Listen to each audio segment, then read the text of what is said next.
So, good morning from the other side of the world. Good afternoon to the middle side of the world, and good evening to everybody on the Indian shores. My name is Kabir Bhogilal. Today I'll be hosting a great panel of a discussion, which is going to consist of talking about dyslexia, but talking about advocating, and also talking about how and where people have gone from life strengths with their weaknesses, but made them their strengths and achieved their goals. So I'm going to welcome you all. As I said, my name is Kabir Bhogilal. On behalf of Opening New Horizons, we have started the company around 8 years ago. We work in the advocacy space. We also work for awareness, and we also do a lot of work in assistive technology. So today we have once again joined up with close friends of ours, Maharashtra Dyslexia Association, to host an amazing panel where we're going to have insights from all parts of the world, but also different fields of education, backgrounds, and achievements. So I want to just ask our two panelists to please come on board. I think, yes. And Martin, are you there? Please unmute and turn on your video. I am indeed. How are you doing? Okay, so there are, there are a lot of people who are still messaging me and say I'm coming in. So I said, okay, please do. I'm waiting. I think before we start, I just want to, say thank you to the fraternity who work in this field, because I think they're always left out in the sense of thank you. And I think it's important that we take cognizance of Maharashtra Dyslexia Association, who have worked tirelessly hard in the field of dyslexia, but also in the field of special education. They have been around for many years, and I think we owe them gratitude that they have achieved the heights in India. I've worked closely with them, with the directors, with the promoters, with the staff, and with the beautiful people who actually have made this whole institution, I think, one of the best I've seen around. So I'm very proud to work with them. So thank you all. Today I have one young lady who's going to be helping me. Please turn on your camera and introduce yourself. Hello everyone, my name is Shifa Rediwala. I'm a special educator at Maharashtra Dyslexia Association, and I will be the one that will be assisting Mr. Bhogilal. Okay, so thank you so much. Okay, so I think we have quite a lot of people in already. So I think I'm not going to introduce our panelists, because you know what, I might cut it short. So I'm going to leave it to them to introduce themselves.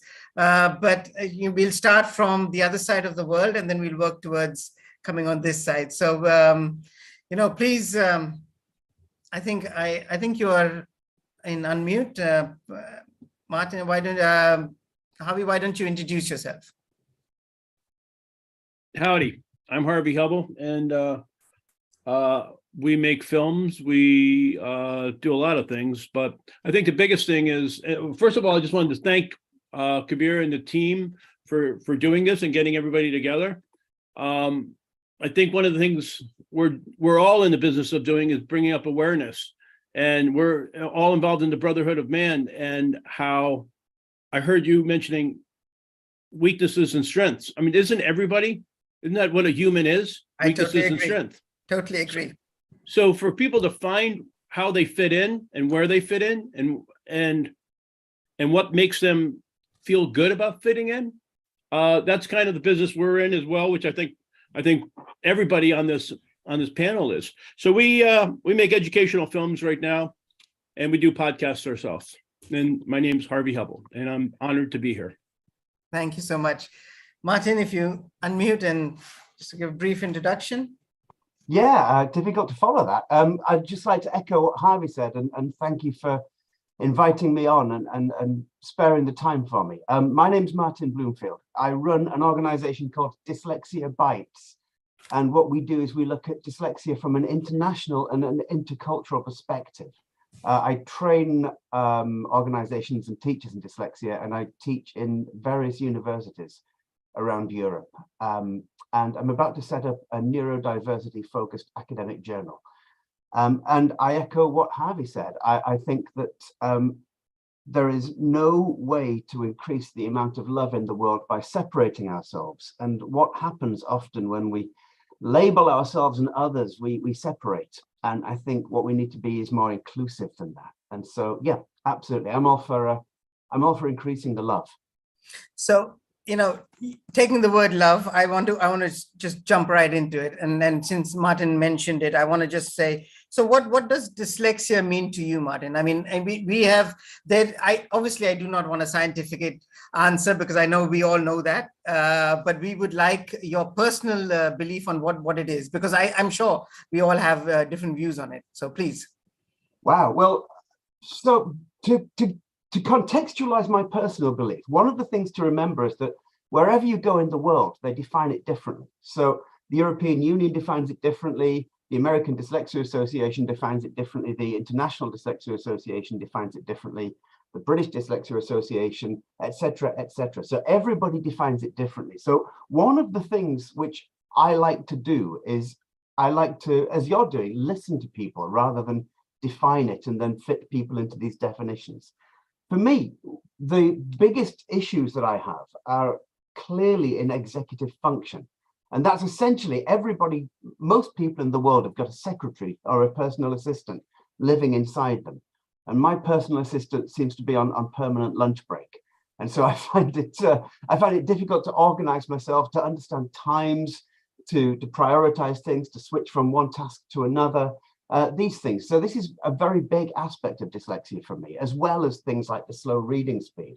But then the other aspects of dyslexia, I couldn't have got my PhD without my dyslexia. I couldn't have got it without the way that I look at the world, without the way that I connect things together, and the way that I see things as interconnected, and the way that I visualize things. So everything that I do, I see, and I follow pathways, and I explore ideas, and I do that in a visual way. So for me, dyslexia has its ups and its downs, as Harvey said, like everybody has ups and downs. My downs tend to be organizational, and my ups tend to be visual and interconnected thinking. Great. So Harvey, could you share a bit on that same question? What is your understanding about dyslexia? Yeah, Martin, that's brilliant, really. And so just because I was born dyslexic doesn't mean I know nothing about no dyslexia, right? So we made a film where we went and asked everybody what dyslexia was, just on the street corner, random people in a little town called New York City, right? In a little town called Manhattan, and across the country. And we'd ask neuroscientists, and I echo Martin, there are scientific explanations for it. But I want to bring it back to, what is it like to be a human? Because dyslexics are humans too. So humans are complex, and not all of us have the exact same skills. Some skills that we're lacking in and our neural differences probably define dyslexia, because they can give you a test and say, oh yeah, you're dyslexic, or you're ADHD, or you're ADD, or something like that. So there are these categories. So like Martin, probably I'm not the most, I'm not the person who has the most executive function in the room, but I do believe that we look at things uniquely. That being said, I think everybody looks at things uniquely, and I see it as a gift, but I see being a human as a gift. So I just want to go to one thing. There's time and space, and I don't want to sound really wacky here, but if you started thinking about old European wars, where these doctors knew these soldiers that went in, men that went to war, the doctors knew them in the villages before, and they would know that the kid could do this, could do that, could do this. Then they would come home from the war with these traumatic brain injuries, and they couldn't read or they couldn't speak. So they put these things together, and this is called science. A guy in the United States by the name of Dr. Samuel Orton brings it all together and starts studying these things that happen not in war, but other people who have hard times, who are bright, intelligent people. They can do this and they can do that, but they can't do this or that. They can't read or they can't write or something, or they have a difficulty learning it, where their smart brothers or sisters can. So that was the beginning of the studying of it. And just in the United States, back in, the turn of the century, 1900s, 1920s, 1930s, and it didn't hurt that the Rockefellers, I've probably heard of the family of the Rockefellers, it was good for us that they were dyslexic because they put money into studying it. So in the beginning, it was mostly men have it, boys have it. Now that's not true anymore.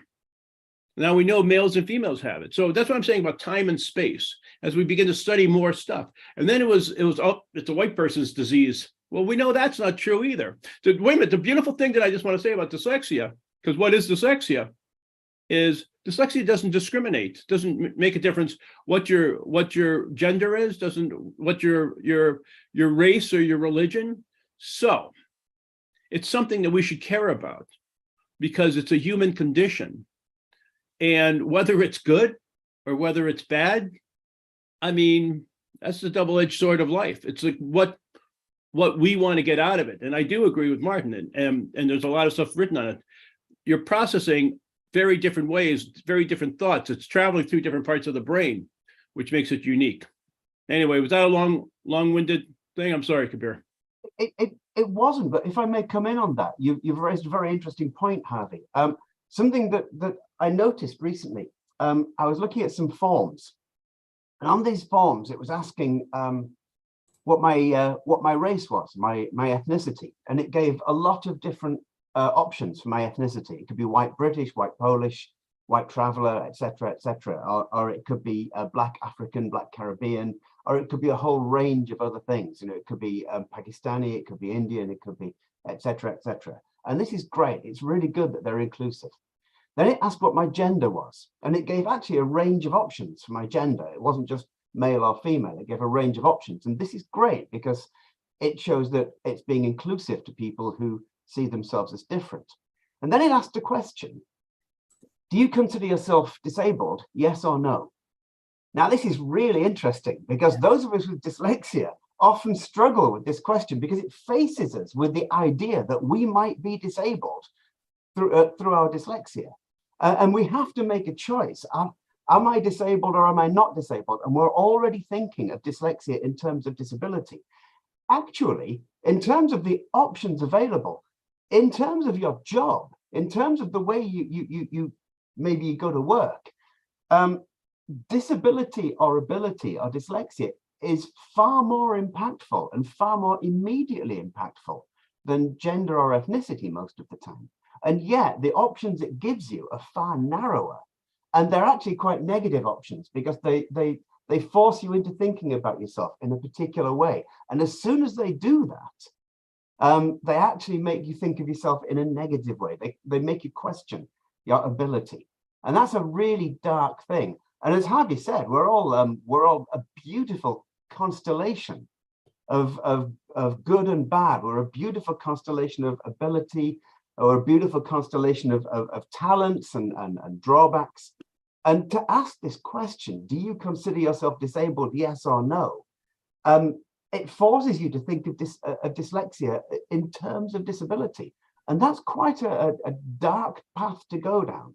And I think it's something which we might want to consider in future if we're interviewing people or setting up human resource departments. Yo, Martin, now you're going spiritual on me, on all of that. But I do want to just say one thing, that a kid, before they go to kindergarten in the great United States of America, or first grade, or before they go to kindergarten, or Head Start, before, they're home, they're playing with their brothers and sisters, they're playing in the neighborhood, and mom and dad say, that's a smart kid, that's a smart kid. And then they get in front of the teacher and they say, not so much. Now, in the great United States, we have to learn to read kindergarten, first grade, second grade, third grade, and then you're on your own. They don't start teaching you reading anymore. Now you have to read to learn. So first you learn to read, and then it's read to learn. Okay, you guys heard that. And we should go further and further. We should go further based on the abilities. So in a way, are you disabled when you're a child? Nah. But when you get older, wait a minute. Does society disable you? Because they're teaching disability, not your ability to learn, because we've witnessed enough kids, they don't learn here, but they go to this environment and they learn. So are they disabled, or did we disable them? We certainly disable them. I mean, let's assume you go to a school and a lot of the learning is, you might call it traditional learning, or you might call it linear learning. At the very least, a lot of the learning is reading and writing. Now, if this hinders people with dyslexia in any way, then you've got a structural problem. Because let's say that somebody with dyslexia learns 1 unit of knowledge per lesson. Somebody who reads and writes faster can learn 2 units of knowledge per lesson. That means every lesson, that other person doubles their knowledge compared with the dyslexic person. By the time you get to the exam at the end of your academic life, and they give you an extra half an hour in this exam, that half an hour isn't going to do anything, because you've already had your learning disabled by the school system. You've already had a school system which has basically crushed you. And by the way, when that happens, a number of things happen. First of all, you feel learned helplessness. You think that you just can't do it. And second, you've become, as it were, let's use this word, spiritually alienated. You've become psychologically alienated. And you find that what's happening is that you just don't want to learn. You don't want to go to school. Now, as Harvey said, they teach you the 3 R's, we call it, reading, writing, arithmetic, in the first few years of your school. If you don't get it, then you're in trouble. Even if you do get it, I could tell you now. Now, I could have missed all of secondary school and it wouldn't have hurt my learning. In fact, I'd go further. I would have been a happier child if I'd missed all of secondary school. And your self-esteem would have been better. 100%. And you weren't behind on certain things. So it was interesting what you're saying, but there's ways that things are done. Like, let's say that dyslexics, and I'm just generalizing, are good in art classes. Let's say they're good in art classes and they go to art school, and they do sculptures. What did Michelangelo say? I'm just releasing the sculpture from the rock. So they see things and they do that. But you're a great sculptor. There's somebody I can't sculpt, but you can. Somebody who's good at sculpturing, at the end of the exam, at the end of the semester, it's like, take this test. Like, wait, I can't write and read, but give me my grade on my sculpture. So it's an interesting way of how we look at things. And just one other thing that you said before about when you're breaking down, are you African American? You're African Caribbean? Are you African? It's one of the things we've been talking about. I was just talking with Dr. Julie Washington. It's exposure to certain things. So I had a kid I took out to from Bed-Stuy, a neighborhood in New York. We went to get salads, and there was olives on the salad. And he says, "Yo, Hav, why are there grapes on my salad?" But if you don't know the difference between a grape and an olive, it's only because of exposure, and you have to know the words for that. So it's a really interesting thing. And as we were saying, Martin, once you're not getting that foundation in first grade, second grade, third grade, you don't know how to put the words together. So even if you did discover a grape and an olive, written down, I don't know what it is. And if you show me a picture of it, I still don't know what it is. It's one or the other. I got a 50-50 of guessing. Yeah, 100%. And this is extremely important because it leads into something else. So there was a story that I was reading from a book called Epistemic Injustice by Miranda Fricker. If you like that kind of thing, it's a bit of philosophy, but get into it. It's brilliant. And she tells a story of a load of women who'd had very similar experiences at a college campus in America. And they'd all had men touching them or coming too close to them or looking at them or making comments towards them. They were all very different, but they all sort of existed within the same sphere of something going on. And they wanted to talk about them. They wanted to raise a noise about them, but there was no word. And no one knew what they were going to talk about until one of the women came up with this word, sexual harassment. And suddenly everybody knew what they were talking about. And so what you've pointed out, Harvey, what Harvey pointed out is that often where there's a gap in our ability to describe something, there's a gap in our ability to understand it. And where people with dyslexia are not educated as well as they could be, they're given this gap, not only in abilities to describe something or to learn things, but even in their abilities to know what it is they're talking about. The classic example, of course, is Judy Singer, who came up with coined the term neurodiversity many years ago.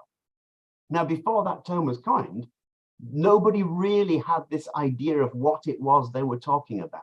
There were some vague notions, but it takes the concept to come into reality. It takes the concept to be articulated before people can then start to discuss it and build on it. And I think so what Harvey said is extremely important here. Now, I was told it was a statement or a quote saying labeling a child as dyslexic does not unlock their potential, restricts their belief in what is possible. Well, now I heard the quote and I was like, okay, you know, it's subjective. I mean, obviously, depending on who we are and what we are. But from what you are saying, all of you, I think this is, you know, it can hit home at certain levels. So if I can come in on that very quickly, yeah. What we know, and there have been about 15 years of study into this, longitudinal study, academic study, hundreds, if not thousands, I can't remember the exact figure of children being studied and students being studied. What we know is that if the kids themselves or those around them label them in negative ways, that is, label them as deficient or label them as having some kind of negative condition, then their educational outcomes, that is, that the grades they get, and their mental health outcomes, that is, how they feel, are lower. That is, they get lower grades and they feel worse about themselves. They have worse mental health problems. Now, you just said, if we label them dyslexic, let's do a very quick word association game. Dysregulation, dystopia, dysentery, dyslexic. This prefix to the word already tells kids that there's something they can't do. It labels them by their inability. Now that is crushing. Psychologically, they might not realize it, but it's crushing. Harvey, you were talking earlier that people are now talking about it not so much as a learning difficulty, but as a learning difference. In Germany, they've just changed the word from, and my German pronunciation is terrible, so forgive me, Leserechtschreibschwäche to Leserechtschreibschwierigkeit. Very difficult words. But essentially what it means is they've changed it from reading and writing weakness to reading and writing difficulty. They still haven't caught up with the International Dyslexia Association, for instance. Yeah, and I also think that, you know, the words have changed for, I think, over a decade. Correct me if I'm wrong, but I think the words have changed. I started talking about learning difficulties, then it went into learning difficulties, then it was learning disabilities. There's so many assimilations to the words and how you perceive. And as you're rightly saying that when you look at a child and you say that, you know what, you have a learning one part, and then you say disability, right? You know, and then we start going down a different path. And I, you know, in India many years ago, this was a problem. When I was in school, you know, there was all kinds of, the issue of dyslexia was not a problem because no one knew the word, but there was issues that, you know what, he's a failure. He's a no-gooder and he's just, you know, messing around in class and he's spending more time with the principal's office. So, you know, and it was obviously a manner of speaking about dyslexia, but not speaking, if you understand what I'm saying, right? So it's you're saying that, you know what, I'm trying to explain to you that, as you rightly said, I cannot do something. Can you help me? And he's like, no, you can't do it. You're useless. So, it was one of those questions. So I just wanted to know, from Harvey, on, when you were in school or college, I mean, how was this addressed, or was it not addressed? The issue of being, different. I want to go back and hopefully what I'm going to say is connected to what you're asking me. Go figure. So what is that great movie made in the last 10 years? It's an Indian movie about dyslexia, and it had stars. It had the stars in it. Yeah, it's called Tare Zameen Par. That was the Indian film. Okay, so when I got to meet the director and the actor in that, I saw the film and I loved it. So now, enough about you. Let's talk about me. So you asked me, what was it like? So here we are, three guys on planet Earth, right? And we're all wired differently. Newsflash, everybody's wired differently, right? Agreed. So in that film, like, this kid is very creative and fun to be around, right? And always getting into some trouble and little mischief. Well, okay, that movie was about me when I was a kid, except it happened to be in the United States with about as much knowledge. People would do tests, and there was other things that happened too. I was born left-handed, but they didn't want me to be left-handed, so they wanted me to be right-handed. So, and I'm not, listen, I love educators. Any nation's greatest resource, any product of our planet is our youth, right? And people that go into education have empathy, and they are good souls. I mean, nobody's going in it to make $1 million off the education. I'm going to make. We hope. We hope. Well, we hope. Yeah, you're interesting. But now that they go into it, but so the interesting thing that happens is the teachers may not be trained, and they weren't trained when I was in kindergarten. When I was in first grade, they weren't. They wouldn't have changed me from left-handed to right-handed, which gave me dysgraphia. Maybe I would have been dysgraphic anyhow. I'm dyslexic. But then on top of that, they taught me to read by color, which is something that they tried. And then the reds are going to be this sound and the blues are going to be this sound. Wait a minute, just show me phonics, man. Just break me down and show me how the code works. So when you're asking me what was my childhood like, and I'm going to go back to what Martin said. See, what happens is, this is how it happens in school. For most of the time, you start off in this grade, you go to that grade, and you travel. I live in a small town. I grew up in a small town. So you live with these same kids all the time. You have different teachers, and the teachers might have a note on you and they're like, oh boy, okay, he's bad handwriting, bad reading and writing. Oh, a wise guy, he's a troublemaker. Oh, he's going to act out in class. So this all begins to come around. So the first thing that the kids say to the new teachers, like, oh, he doesn't read very well. Oh, he doesn't do this or do that. So I'm no different than most of these other people. Do I become a discipline problem later on in school? Sure. Do I go to college? Oh boy, I got kicked out of a lot of schools, colleges. And at one time I handed in my paperwork. I mean, this is my journal. This is how I write. And the teacher says, whose paper is this? He says, by the time you get to college, you're going to know your punctuation. You're going to know your spelling. You're going to know this and that. I'm going to ask you to leave the class. And kicks me out second day of class after he read my papers. You're very special. You're very special. I see. well, they kicked me out. Years later, I won like an Emmy for writing. But there we go. But I was writing small sound bites. I adapted to what I could do. And so I think that's the big thing. But also to the point we've been talking about is the self-esteem. I mean, I felt that I could do things. I felt I couldn't do things in public school, but later I knew what I could do, and I felt I could do them. And that's one of the reasons I work in this space and make the films that we make and bring about the awareness and do the podcast, is because we want to be able to, because it's a journey for so many people. And we all go through that same journey, just like me and that little boy in the Indian film is like, all of a sudden, wait, that's my story. That's everybody's story. So what are we doing, and why aren't we doing it better to help out all of our students and all of our young people. Go figure. I mean, because if you know better, you do better, right? That's what everybody says. Yeah.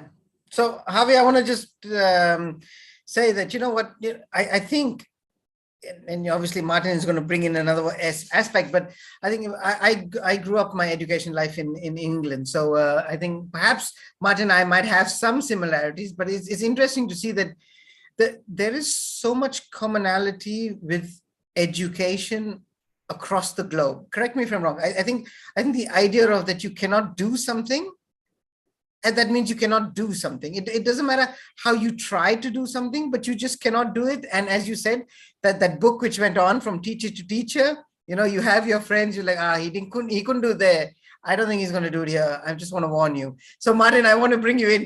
I mean, you know, I was in boarding school, so I don't know. I had a different set of, I think, supporters, but we were all part of a community. So Martin, please share a little bit on, it may not be school, it might be something else. Well, no, I mean, it's a great question. Coming in on what you've both said. First of all, you said there's a great deal of commonality in education across the globe. I mean, there are differences, as you say, but one of the reasons there's commonality is that all governments want to prove that they're good so that they can get elected again. And the way that you prove that you're good is by measuring yourself against other people. And what happens is, in order to measure yourself against other people in education, you need standardized testing. And standardized testing doesn't always work for non-standard brains. And so dyslexics are the collateral damage in governmental attempts to get themselves re-elected by climbing up the education league tables, essentially. Now, when I was a kid, I had a very similar experience to Harvey's. And by the way, Harvey, how dare you steal my handwriting? Something that I noticed. But yeah, I had a very similar experience. I was held back a couple of times. I dropped out and went back in again. But particularly what I remember is, so we were educated in the same country, Kabir, and yet we're slightly different generation. Let's gently put this. I'm Generation X, and I believe you might have been a generation after me. And I remember growing up in the 70s when I was at primary school, and there was a class in primary school called the remedial class. And the remedial class, I now know that the word remedial comes from the same word as remedy. But at the time, we all thought, all the kids thought, that remedial meant somehow contagiously stupid or unchangeably disgusting or something, because we never went near the kids from the remedial class. We thought they were like lepers from the old biblical times and that you don't go close to them. And they were ostracized by people like me. And by the way, there, but for the grace of God, went I. I mean, I escaped this kind of thing because people just thought I was stupid. And so on the one hand, I was labeled stupid, and I had to go through all sorts of mental gymnastics to tell myself that there's a difference between being clever and being intelligent. And I told myself that being clever is the ability to learn things and to do well in exams, but being intelligent is the ability to think for yourself, etc. And I told myself that I was intelligent, even though all my grades proved that I wasn't clever. And so I was fortunate in a way that I was simply looked upon as stupid, because if I hadn't been, if they'd maybe labeled me as dyslexic in those days, I'd have been in the remedial class. I'd have been ostracized from all the other kids. I wouldn't have the friendship circles that I'd had. I wouldn't have had nearly the opportunities to go on to any other school. I'd have been, yeah, I dread to think what would have happened to me, to be honest with you. You know, I want to just quickly, before you, you know, you talk about going on and ostracizing, I want to say, the key word is self-confidence. I want to know now, because you both mentioned something, I mentioned something. Martin, quickly tell me, self-confidence, how are we going to deal with that? Because I see kids today, and, you know, I've done a lot of talks on self-confidence, self-esteem. Yeah. And there is a lot of hurdles that we have to jump through. Yeah. I just want to, just a quick, you know, round up on self-confidence, self-esteem. What do people do? And I'm talking about not only kids, I'm talking about parents, because they have their own issues which they project onto Yeah. their children, as parents do.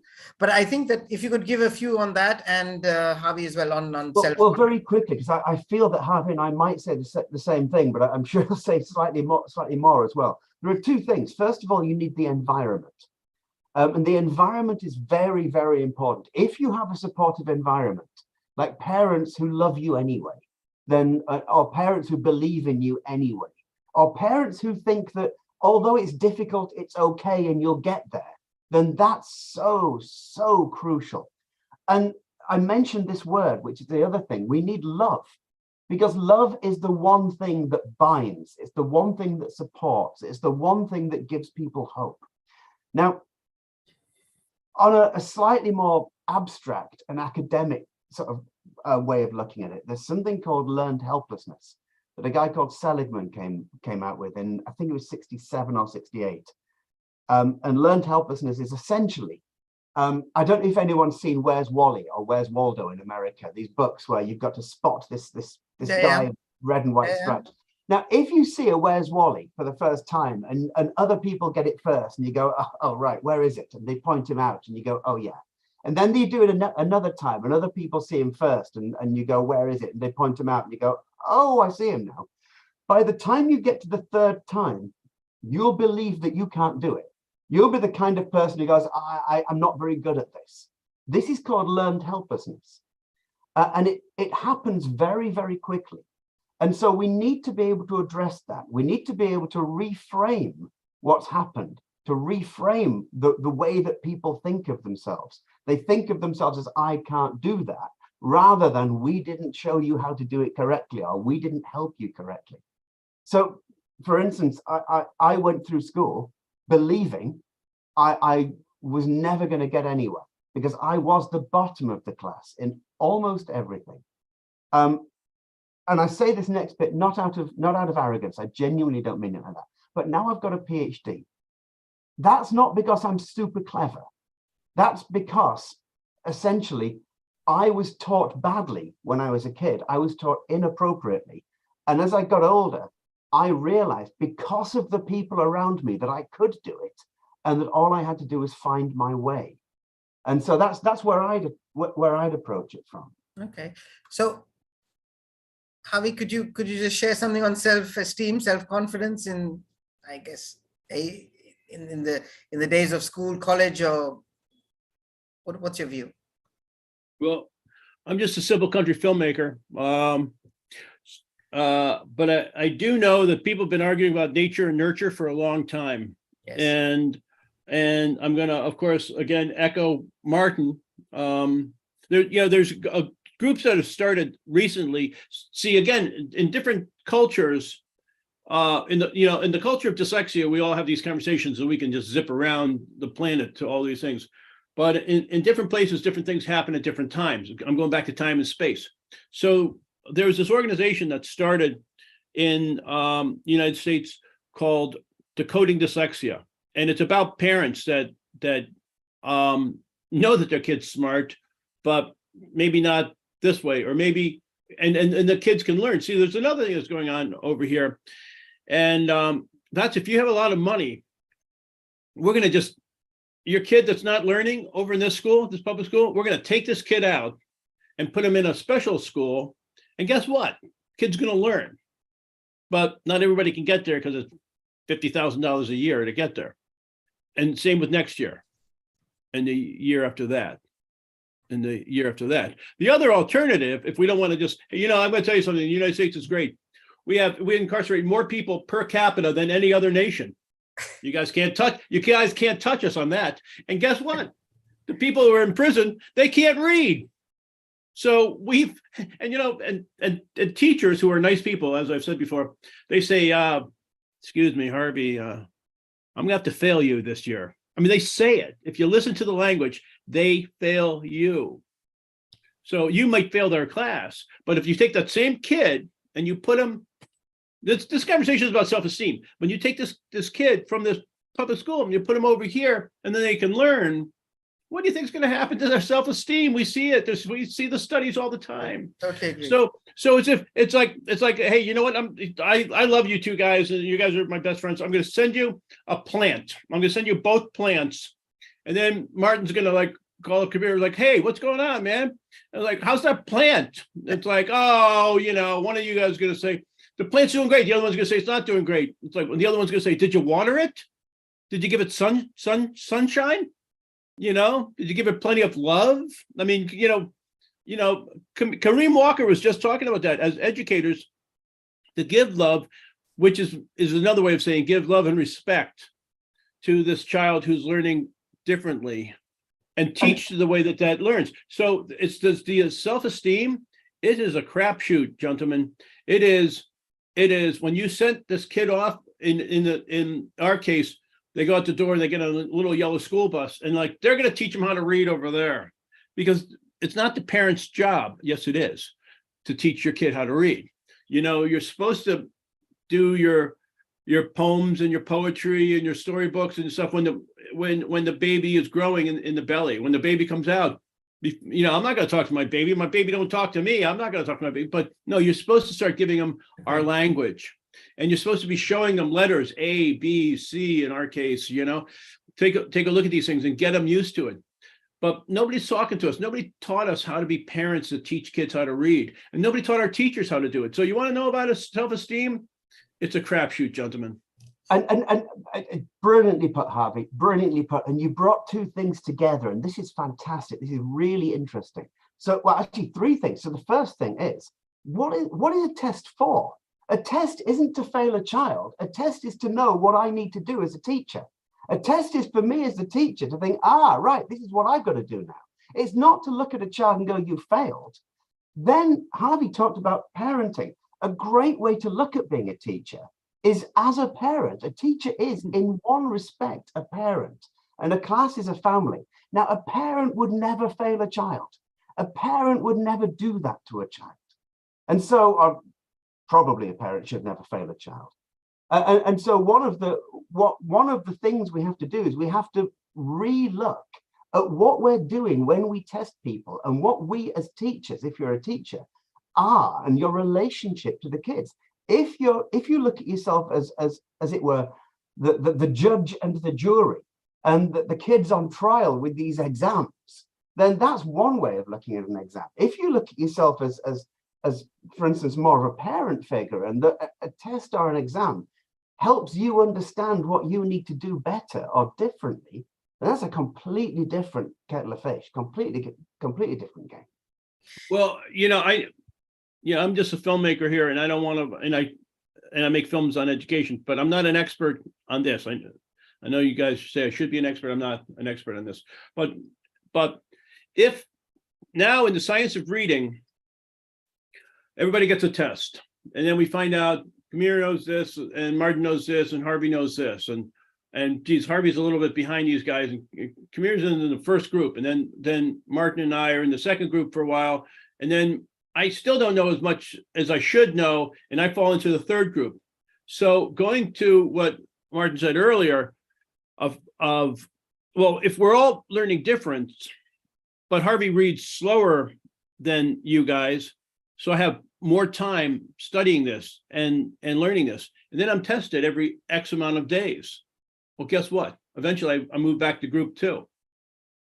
And then eventually I can even move up to group 1, because we're taking more time of what we don't have, and not expecting that it was all given to us, and we know it, and branding the child for the person being the person wrong. And I made a face, Martin, and I'm sorry, when we're talking about parents, a lot of times we're going back to self-esteem and we're talking about parents, and this is a great conversation, gentlemen.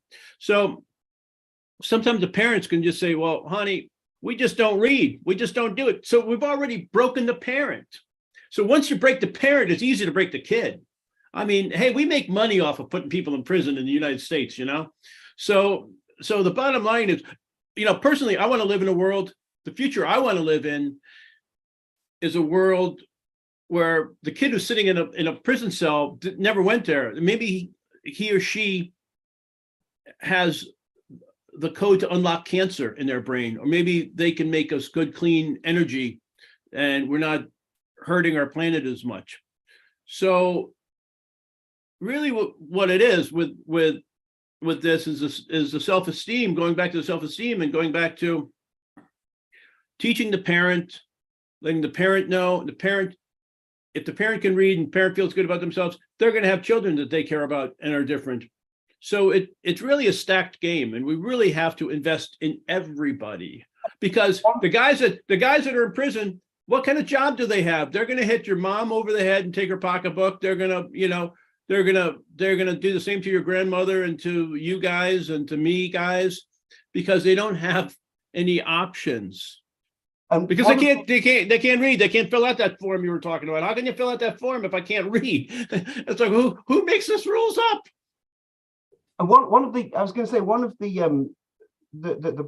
things we know is that we know the pathways from school to prison. We know this, and we know that it's really easy to fix, incredibly easy to fix. And one of the ways it's easy to fix is you teach primary school teachers or kindergarten teachers. This is basic.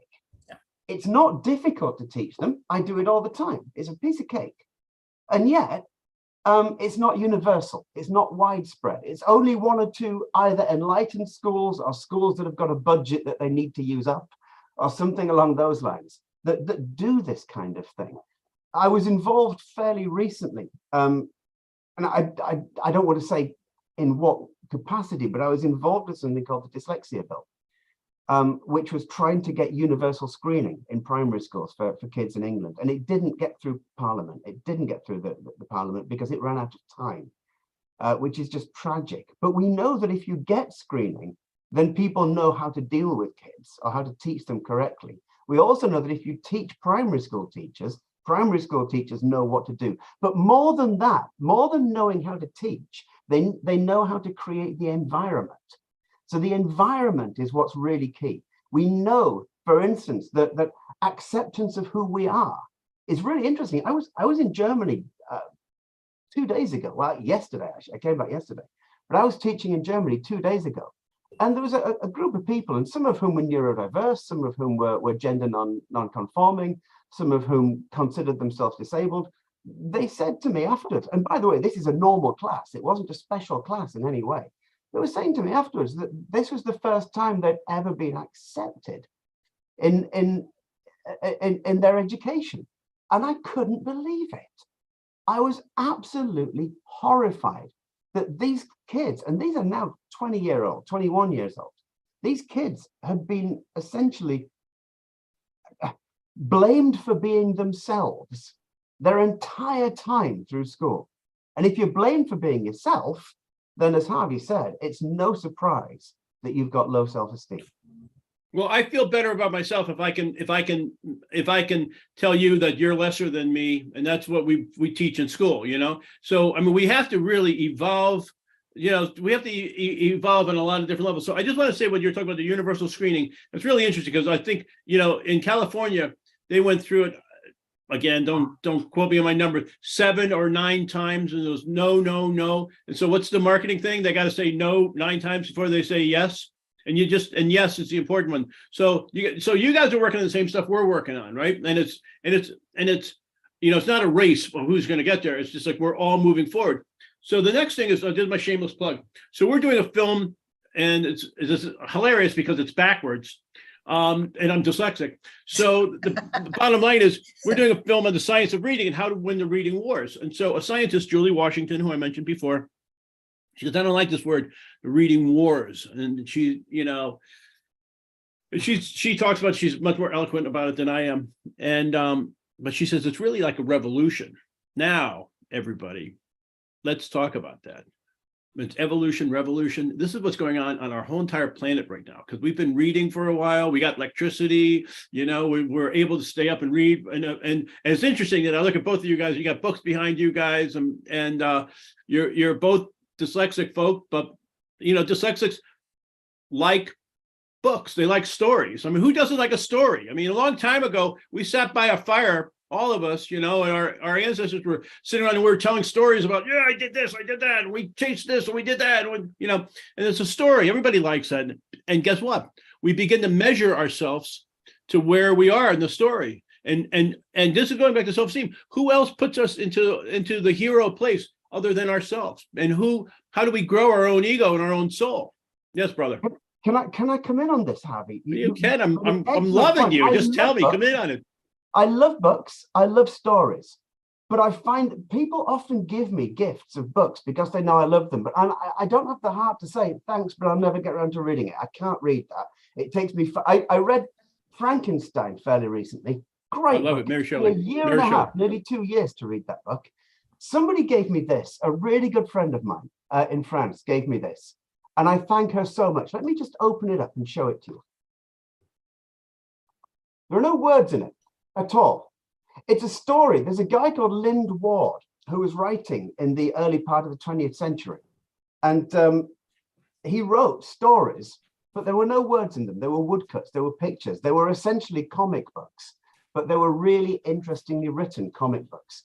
Now, the amount of knowledge and learning I get from this, because you engage with the art, you engage with the illustration, actually more than you engage with the squiggles that turn out to be words. And so you go through this at your own pace. You look deeply at the art, and you get such a lot of learning from it. And it's not a textbook to learn from, but with all good stories, you learn. And we learned. I have to, sorry, I have to jump in there quickly, because the way you're showing that book, a friend of mine gifted me a book. And, when it comes to reading, it's obviously, might have all the books, but I mean, when you gifted a book with a big volume and the book looks even bigger, then you get haunted that you don't want to even touch it. But comes another one, okay? And it has exactly the same kind of what you're talking about. Pictures, you can pick it up at any stage and you can read it. And I was like, wow. This is what every dyslexic child should have. Something to engage with text, something that gives you knowledge, and something that you could relate to perhaps.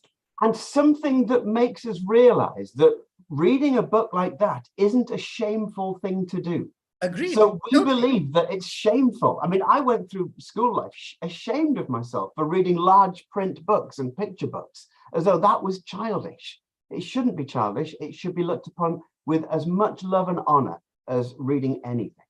Well, the earliest written language was cave art and hieroglyphics, and there were pictures. This is, again, I'm going back to there's the animal, here's the spear, here's what we did, And now if you take a look at how we all grow and evolve and what's acceptable, what's not acceptable. Charles Schwab, you guys know Schwab as a businessman in the United States. He loved comic books. He got a lot of his information from comic books. I think he was really good at numbers, whereas Branson, I think, is a big picture guy, doesn't do numbers as well. So we think of all of these great people, and that's something I think that's really important to tell our parents of dyslexics. And remember, it's a genetic thing. So if somebody knows that mama, papa, grandma, grandpa, somebody was dyslexic along the way, and they would get by. It's just that our society is a little bit different now. You have to fill out the forms that Martin's talking about. Like, I don't even know what these things are. Even if I can read them, I don't even know how, and then I don't know how to write them, So we think about this place of where we are on this. And I want to go back to what you were saying before, Kabir, about school and when we're starting out and gifts. I tell you, if I told you guys that I heard voices, people say that's crazy. Don't tell people, do you hear voices? That's one thing. But like when I'm a kid, I'm hearing big band music, I'm hearing voices. And what do I do? What do I do for a living?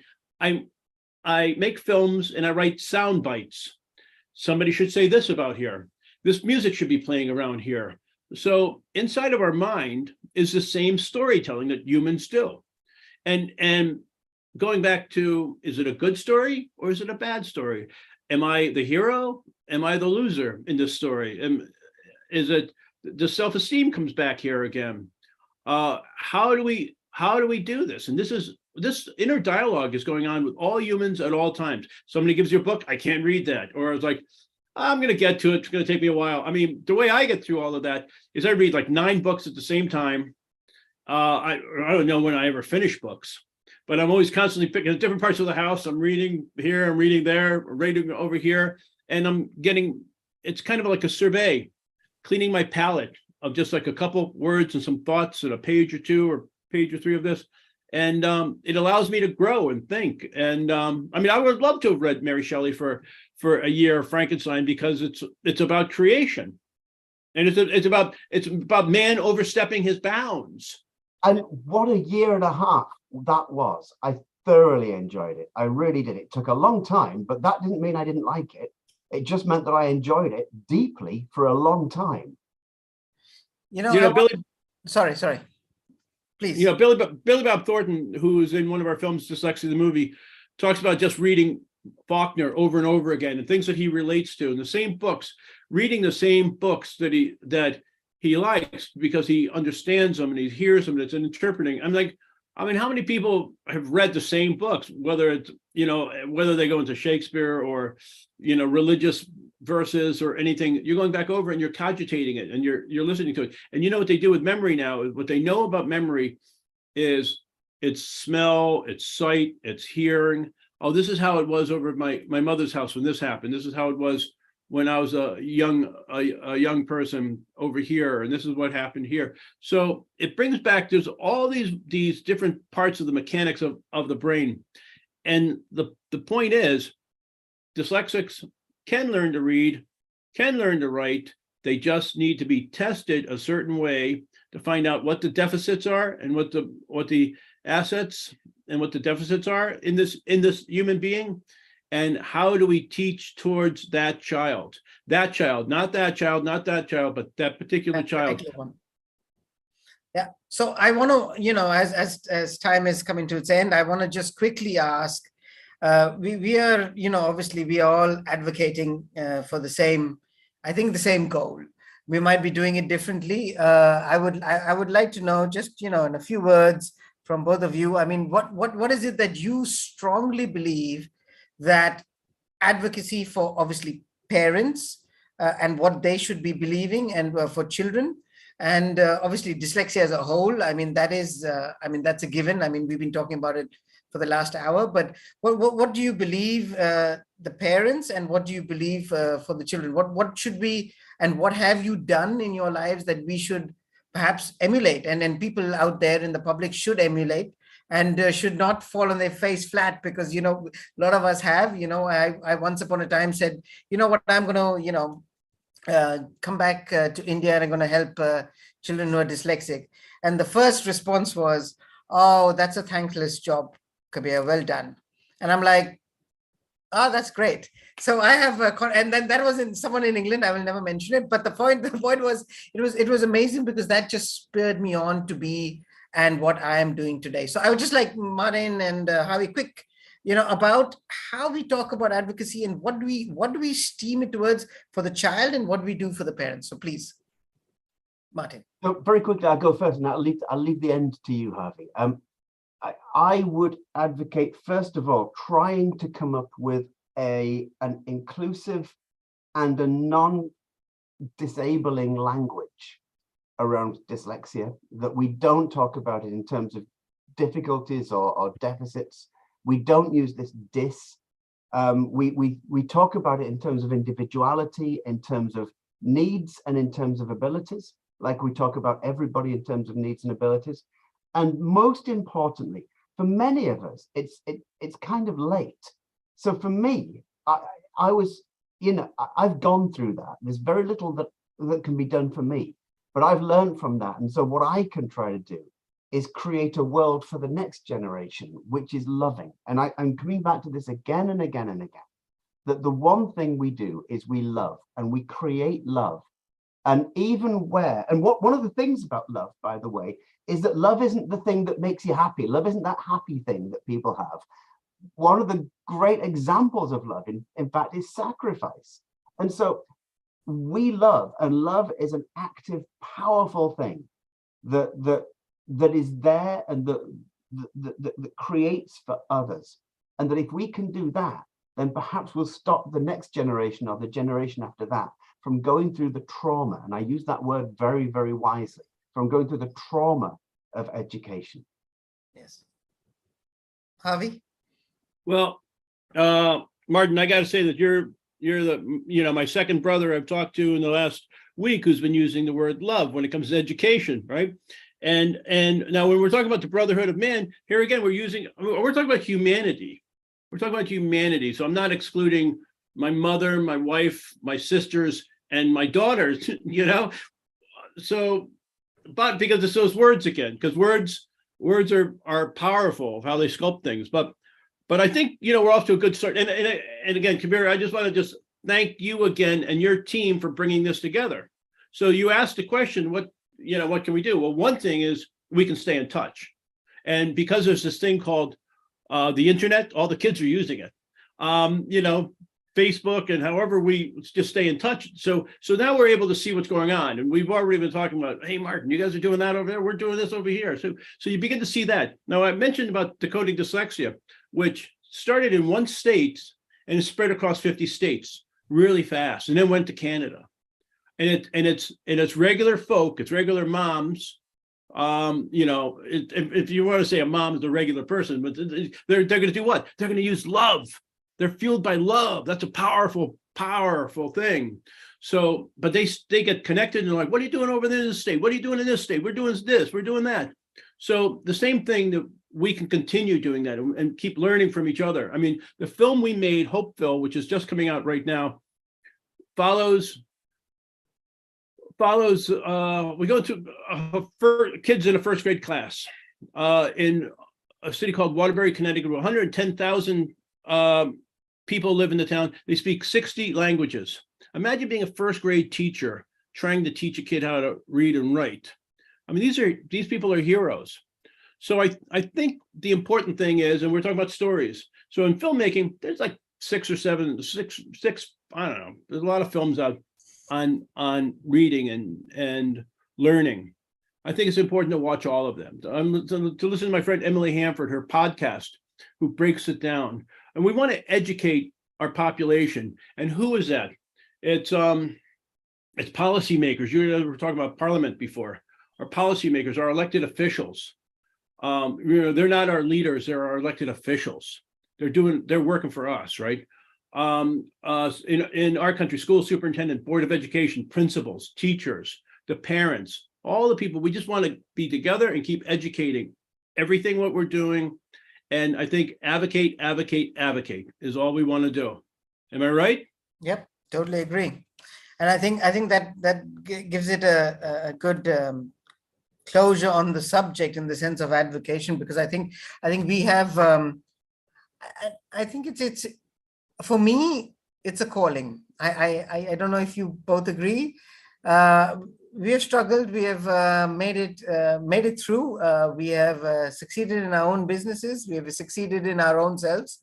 Self-esteem is a topic I touched upon because I believe very strongly on self-esteem and self-confidence. And I think that it's very important that people start understanding themselves, then trying to understand the world. First understand yourselves and then start dealing with the world. Because once you get yourself and you understand your strengths and your abilities, I think that is a key in my understanding.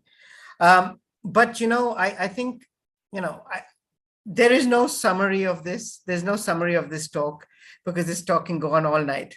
It can go on all day. It can go on all morning. So I think I'm not gonna conclude it, but I think that if we could do more of this, it would be great. And we use people from all around the world coming together and saying, look, we fight for a cause. The cause is, and I have one of the taglines in the company I run. It says, every child has a unique ability, but I use it. It's so open. It could be a child, it could be an adult, it could be anybody. I think that the ability that you have within yourself is very important. I think what you grow from what you have and the self-esteem and self-confidence that we talk about, I think this is huge when you look at the rest of the world. And we have heard from both of you where you're talking about so many other things about the world treating you, and then you have to think about you treating the world and what you get from it. I think if you know, it might be a very small summary, but I think this is something that I would definitely take away. But you know, it is time, and you know, and we have overshot as usual. But hey, you know, we're dyslexic; we're allowed to overshoot, right? It's allowed. So I'm doing it with liberal meaning to it. So I want to give it back to Shifa if she's there, and let's see if there's any questions that we can quickly answer. If three of us could answer any questions, please put up your hands quickly, and we can answer. Or obviously our email addresses are there. So Shiva, if you make it a full view for everybody, and then if anybody wants to put up their hand, and then please let them turn their video and their audio on. So if you make it into the normal view, please. So everybody's there. Okay, thank you. So if anybody has a question, please put up the hand, and you will open your screen and say. Is there anything in the chat, Shiva? I've not had a look at it, but you're on mute. Okay. Yeah. I'm just checking. I think we should give them a moment for. Okay. Give it a moment for the questions to come in. You know, we have talked about a lot of things in a very short period of time, and as I said, we have so much more we could ever talk about on this, and I think it's a conversation that would never end. At least for three of us, it would never end. It's our life. It's what we have done and what we have achieved, and where we have failed. We are proud to say that, you know what, we have done this, but we have also come out of it. I think for every parent, for every student out there, I think it's very important that you understand that believe in yourself. I mean, I say this every talk I do hold. I think believe in yourself, and there are strengths. You find them, get to know your weaknesses, as we had in you know, when you both spoke, and you get to know your weaknesses, and then you start working on how to, I would say, the word scaffolding in England is used a lot. So Martin, I'm sure he'll understand what I'm saying, but you know, you start working one upon another, and you start thinking about how we can you know, go forward. Okay, I think Dia has a question. Better. Yeah, hello, great talk and really enjoyed it.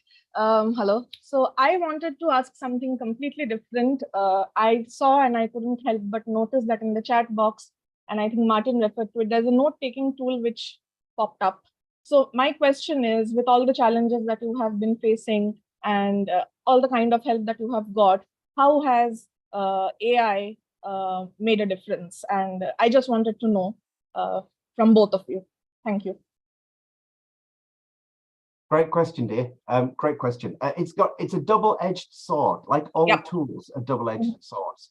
On the one hand, yes, it's got note-taking tools, and it can pick out the things that are relevant and all sorts of wonderful things. It can allow you to create something. Yeah. But there is an aspect of inequality factored into AI. So, I mean, on the one hand, AI doesn't recognize people equally. Mm-hmm. And on the other hand, in order to use AI, you have to be AI literate in the first place. Mm-hmm. And those people who come from perhaps lower socioeconomic Yes. demographics won't be AI literate. Mm-hmm. And so you'll notice that the rich get richer and the poor get poorer. Yes. And so those who create AI, and actually I do a lot of work teaching ethics to the people who create AI. Those who create AI have got to somehow factor in the fact that there is inequality, and they've got to understand how to get around that inequality, Mm-hmm. and how to create artificial intelligence with, as it were, with ethical standpoints that are universal, that everybody can accept, and that are inclusive of all different types, including neurotypes. Mm-hmm. So socioeconomic equality and making it ethical. That's what I'm getting from you. Yeah, thanks a lot. Thanks a lot. Well, I'd like to say something else Please. about AI. First of all, I think what Martin said was brilliant, that you have to be AI literate. So I have my compensating mechanisms, people I work with, you know, write and talk to AI, and AI spits something out first. But you have to be able to read it and make sure that's what you believe. Now, I think I said that this is a revolution, and what I mean by that, I mean, now we're running into the square with, you know, pitchforks and torches and guns, but what I was taught the other day is when television first came into our life, it went off at a certain time at night, and then Ted Turner shows up, and then it's on all day. There's a remote control. You have to get up and turn the channel. Now you can just sit there. Now you have a remote control. But that's the revolution. And now we don't even watch it on a big screen. Now we watch it on here. So it changes. So I'm wondering about what AI is going to do in our world. And I'm wondering if I tell a student to be able to think for themselves. I mean, listen, I go like this. If you ask me a question, you know, just before, hey, Martin, I got a crush on you. And, you know, I mean, just before I came, I looked up Martin. I'm a god over here on Mount Olympus. I can just look up something and I can just find people and I can do this. But what if AI stops? See, I believe in education, and I don't know if I'm not answering your question. I believe in a different kind of education. I think go take the kids outside to the park, go play in the stream, go catch a tadpole, go climb a tree, go climb a tree. I'm not sure if AI can help me, climb a tree. I think I have to experience that for myself. So I think that there's a place for AI in this world, and I think that everything should say, you know, if I'm doing my report and I'm giving you my report, I think I should say this report was not written by Harvey, but it was written by AI. Harvey might have asked one or two questions. So I'm worried about the revolution and the evolution of the human being. With something like, because it's this machine that's doing the writing for us. I mean, because we know thinking for us, which can be, it's doing the thinking for us. We know what happened when we're giving our food over, at least in the United States. People they don't eat with their families at nighttime. They're going to stop by. They're going to pick up food that's processed, made by scientists and food engineers. It's not made by our grandmothers. It's not made by farmers, and we know eating whole. So you got my point 100%. I got it totally. Yes. Because the whole food, you're eating the whole food that's good for you. So when you're out there learning and living, I don't know if AI is gonna help us. There's a place where they can help us, but I don't want it in our schools. I think it should be banned in our schools. Okay. Oh, that's interesting. Thank you. I just wanted that viewpoint from both of you. Thanks a lot. Thank you for answering my question. Thank you. Any other questions? Yes, we have some questions in the chat box. Yeah, and I think Martin responded to it as well. Yes. Yeah. There's one of them, not to. Yeah, there's another one. Yeah. Okay, there is. Okay. Yeah. You want to read it? Yeah. It's from Sheila Sayed. Okay. She's asking what strategies we can give to parents in terms of empowering the children and accepting better. Recently, I have done a couple of parenting workshops. One of the things, so I'll go back to this course I was just giving in Germany, where I had people come up to me and say they'd never felt accepted before. And one of the reasons is that they said they noticed me, as you might not have noticed me, they noticed me stimming the entire time. They noticed things that I was doing, and I was obvious and I was open about it, and I was proud about it, because I know that I've reached where I've reached and that I can go further, and that I don't think it's shameful to be different. I don't think it's shameful to need help in some areas.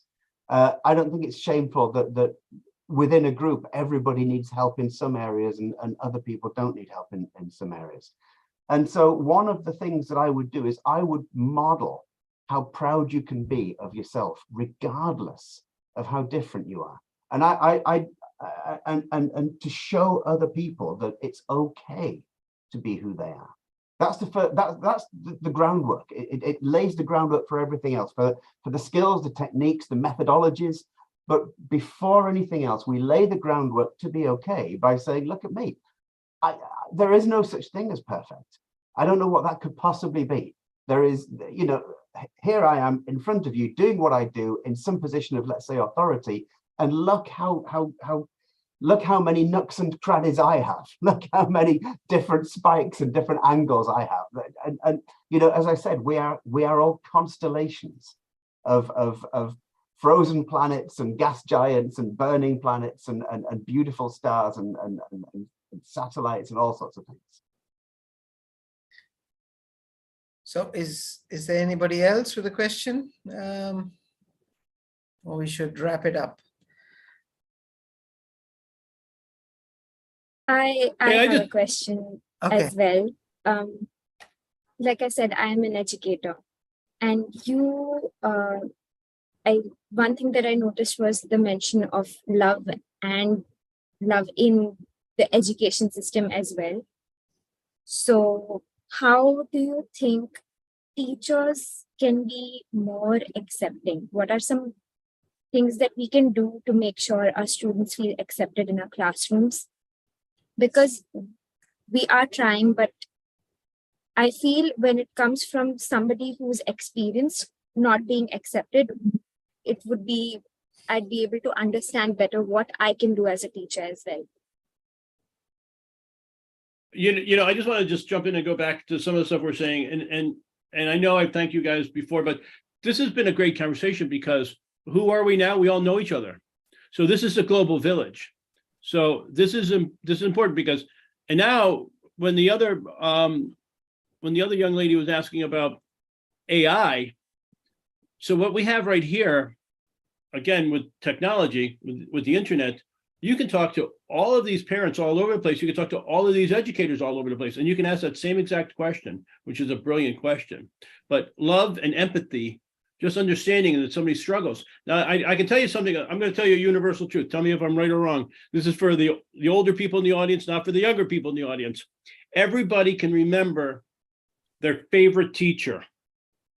And it's a double-edged sword. Being a teacher is a very brave occupation because everybody also remembers their worst teacher. And so every time the teacher wakes up and goes into the arena, I mean the classroom, they are going in as a loving ninja, right? Nicely put, nicely put. It's a loving ninja. You have to look, how's this coming at me? But if you give it love, and that's where the empathy comes in. And instead of, and I guess this is what Mark and Kabir and Harvey are going to say, probably the same thing is like, come on, you could try harder. You do better than this. I know you're smarter than that. That's not the kind of answer. That's not a loving answer. That's going to say, hey, buddy, what's going on here? You know, I know you're good, but you're just not doing this. You're just not getting this. Hold on. I'm going to, we're going to do a test and see what you know and what you don't know. And then we're going to work on it. We're going to fix what we can do. And we're going to get you up to speed in no time. How do you feel about this? That's what I think by loving is you, and the teachers are the hardest working job out there. It's like, how are you going to divide your time between 25 kids? You have to advocate and say to your school, we need as much help as I can get, a couple assistant readers in here to help me out. But to be able to work with the kids and just ask the loving and questions with empathy, like, hey, what can I do? How can I help? What do you feel bad about? And that kind of stuff, that's compassion and that's love. And that's what I think it is. But I just want to just close on it is because there's this thing called the worldwide internet, you can ask that same question to other teachers and other groups all across the internet. Yeah. And you're going to get all of these different opinions on it. And I think that's a really great question. And I also think that we should learn Ninja first. If we learn Ninja first, then we deal with reading, then we deal with writing, then we deal with everything else. But if we be a Ninja first, then we know how to defend everything around us. Why not? Why not? So I think, yeah. Is there anything else in the chat? People who write long things, it's yeah, taxing. I noticed there was something there, but I looked at it and thought it's a bit taxing, but anyway, I think that's it. I what, it's been beautiful, and I love that we are all together from all parts of the world, and we share same stories, different ideas, and I also believe that yeah, we are one. Harvey, I do believe this very clearly. Martin, I look, it doesn't matter where I'm traveling in the world. If advocacy has to be done, it's done. Yes, you might be having something in your hand. I might be having a pen in mine. Whatever it is, who cares? The fact is that what we are who we are, and I think that should be respected and emulated. So I think there is Masrad Khan who's there, and Masrad, if you could just close the talk, it would be beautiful. Thank you. Thank you so much, Kabir, Martin, Javi. It was really a very engaging and a very stimulating, discussion. A lot of perspectives, different perspectives, but also a lot of commonality, no matter in which part of the world you are. As a student, you all and students continue to face similar problems when it comes to going to school and education. So I think that is what brings us all close together, because our experiences are the same, whether we are, students or teachers or educators or professionals working with students with differences, learning differences. The struggles, I think, is the same. And once you are able to cope with it, and come out of it and achieve success in life, I think the pleasure, the joy, the jubilation is also the same for all of us. And I really, from the bottom of my heart, want to thank the three of you, because in spite of the hectic schedule, all of you took time out. I know that it's not easy for you all to have taken this time out, and not only that, you have stayed beyond the stipulated time. So thank you so much. So I'm really, really grateful to all of you. Kabir, thank you so much for the coordination and moderating. Kabir is someone we can rely on. I just had to tell him, Kabir, I'm inviting Martin, Javi, and the others, and I would want you to moderate, and he very willingly accepted it, and he's carried this whole show on his shoulders. I have been just sitting and enjoying it, let me put it that way. So thank you everybody. Thank you and so I'm much. sure, like Javi said, that now we are like a community, a global community. The internet has made it so convenient and easy for us to meet, interact. And yes, something like this we would not have imagined before the pandemic. So whenever it comes to meeting online, having webinars, I always thank the pandemic for it, because that's what I think got the world together, made it a very, very small place and a platform for all of us to meet and interact. Which before that we always thought talking to people across the globe is such a difficult task.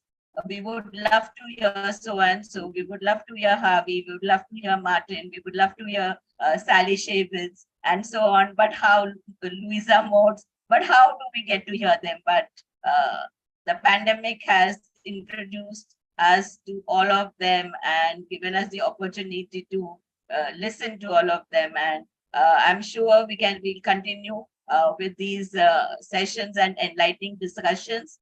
As Kabir said, the journey of you and others like you with differences does not end. But let me tell you, Kabir, our journey also continues. So just like your journey continues, even our journey continues. So once again, thank you very much. Thank you all of you. It was really a pleasure having you all. Thank you. And it was great to make new friends, as you say. It's amazing. So one day we want Javi in India, we want Martin in India, and we're gonna make a movie. Why not? I think Martin is coming in India. Yes, Martin. So Javi, you're next. You have to come to India, and we can make our own film over here. You have enough. I can't wait. We have enough can't people.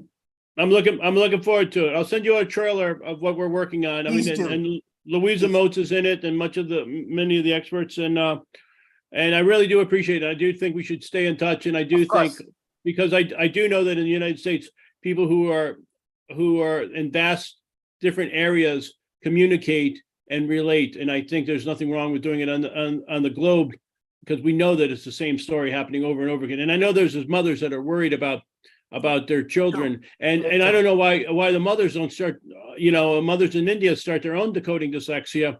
And they could work, and there's tools here on this thing called the internet where you can bring, 5 minutes of a clip that we've just talked about, or 5 minutes of these other things, and show them to your schools and to your decision makers, your policy makers. Sorry to cut, but there's a lot of mothers who are doing exactly what you say, but they may not be in the forefront. But trust me, they're in the background. They're doing a lot, but unfortunately, we have our issues in society, and they don't want to come to the forefront. But there's so many who are doing, and I've worked with a lot of them. So yes, what you say, I'm definitely proud, and I know a lot of mothers who are doing the great job. That's good. Well, thank them No, for us. I all will of do. us. So thank you so much, all of you, and it's really been amazing. And for 3 dyslexic on a panel, come on, guys, we got it. It's simple. It's easy. It's not a problem. So anyway, thank you so much, all of you, and the guests. Thank you so much for attending. I know it's late, and I know you have your families to be with. Like mine, my children. I hope they are watching and they're with us. I know my wife is. So anyway, guys, thank you so much. Martin, we'll definitely be in touch. Next time in England, we'll be with you. And Harvey, thank you so much for spending the time, and we will speak more for sure. Yeah. Much love and respect. Much love All and right. respect. Everybody. Okay, guys. Peace Namaste. out. Good night. Bye-bye. Thank you very Namaste. much. Okay. Bye-bye. You all come back now, you hear? Hey, we will do.